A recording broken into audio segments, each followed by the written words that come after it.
Morning after the 2 to 5 inch rain. I have a lot of adjustments to make. Well, not a ton, but I got to raise the output of the sump discharge so it doesn't get flooded, or put a flat valve on it. The culvert to the city, notice all the water's gone here. The culvert for the city is crushed in a little bit at the top, and even it's a 14 inch or 12 inch, probably 14 inch culvert. In a rain like that, it actually matters. I'm going to bottle jack that thing open.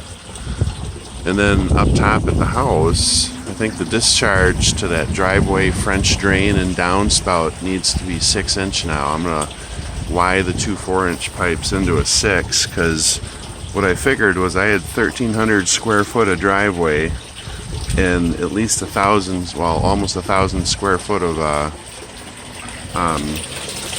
roof going into 2 pipes, and it had filled that French drain completely up. It wasn't a matter of the fabric not being able to drain the water fast enough. It was the thing was full, because that NDS pop-up couldn't discharge fast enough. So I'll discharge with, there's pumps running there, I'll discharge with a 6 inch grate from a 6 inch pipe, and that should hold, it should take care of 3 times as much water.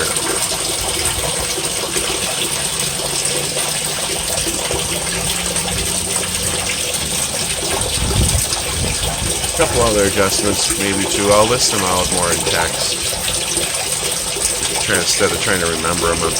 I'm not a very good speaker, if you haven't noticed.